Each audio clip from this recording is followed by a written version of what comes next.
Assalamualaikum warahmatullahi wabarakatuh.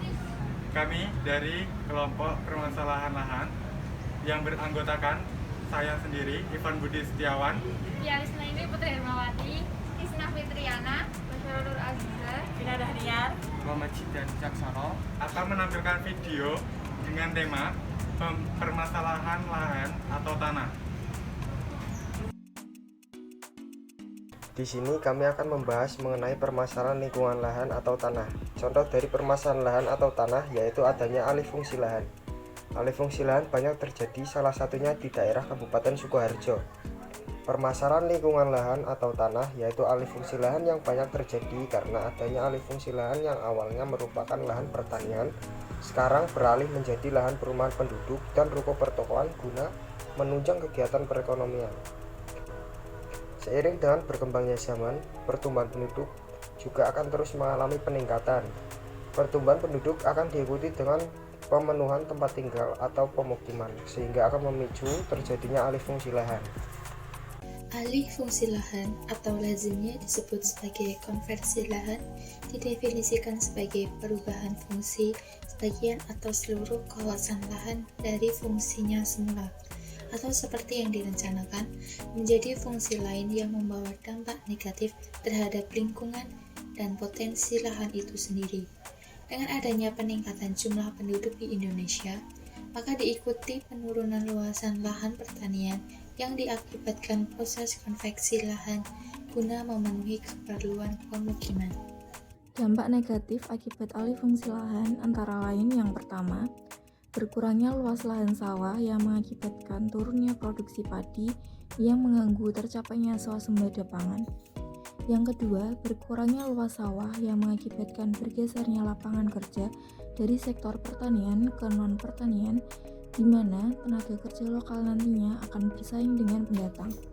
Dampak sosial ini akan berkembang dengan meningkatnya kecemburuan sosial masyarakat setempat terhadap pendatang yang nantinya akan berpotensi meningkatkan konflik sosial.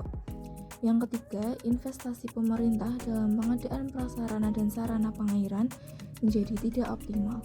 Hal ini dikarenakan irigasi yang telah dibangun menjadi sia-sia karena sawah yang ada dialih fungsikan. Yang keempat, kegagalan investor dalam melaksanakan pembangunan perumahan ataupun industri karena kesalahan perhitungan mengakibatkan lahan yang telah dialihfungsikan menjadi tidak termanfaatkan. Karena tidak mungkin dikembalikan menjadi sawah kembali, sehingga luas lahan tidur akan meningkat dan nantinya akan menimbulkan konflik sosial seperti penjarahan tanah. Dan yang kelima, berkurangnya ekosistem sawah di Pulau Jawa di mana telah terbentuk selama berpuluh-puluh tahun, sedangkan pencetakan sawah baru di luar Pulau Jawa tidak memuaskan hasilnya. Selain itu, dampak alih fungsi lahan pertanian ke non-pertanian yang akan langsung berimplikasi dan dirasakan oleh masyarakat luas adalah terancamnya ketahanan pangan. Hal ini disebabkan produksi pertanian yang tadinya dapat dipenuhi dan dihasilkan sendiri oleh pertanian lokal menjadi berkurang akibat berkurangnya lahan pertanian. Menurut Critch and Tan 1990 merekomendasikan 3 pendekatan secara bersamaan dalam kasus pengendalian alih fungsi lahan sawah, yaitu yang pertama melalui regulation. Melalui pendekatan ini, pengambilan kebijakan perlu menetapkan sejumlah aturan dalam pemanfaatan lahan yang ada. Berdasarkan berbagai pertimbangan teknis, ekonomis, dan sosial, pengambil kebijakan bisa melakukan pewilayahan terhadap lahan yang ada serta kemungkinan bagi proses alih fungsi. Selain itu, perlu mekanisme perizinan yang jelas dan transparan dengan melibatkan semua pemangku kepentingan yang ada dalam proses alih fungsi lahan.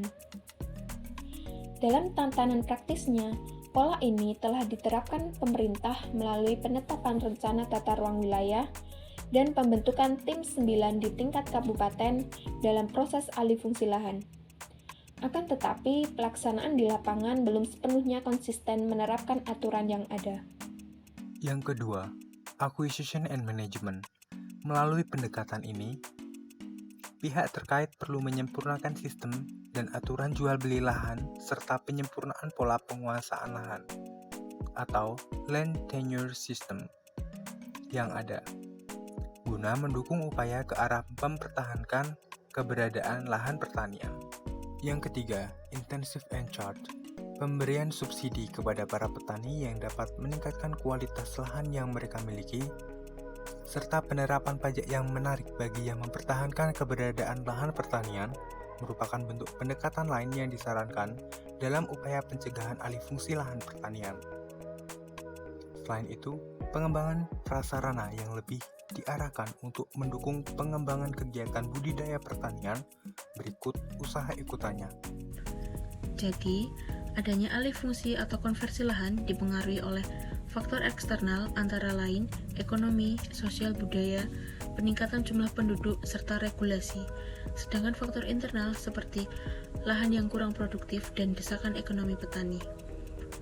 Dan juga konversi lahan pertanian ini mempunyai dampak positif berupa peningkatan investasi di sektor non-pertanian, tetapi mempunyai dampak negatif terhadap terancamnya ketahanan pangan nasional dan turunnya kualitas lingkungan. Terima kasih telah menyaksikan video dari kelompok kami. Wassalamualaikum warahmatullahi wabarakatuh.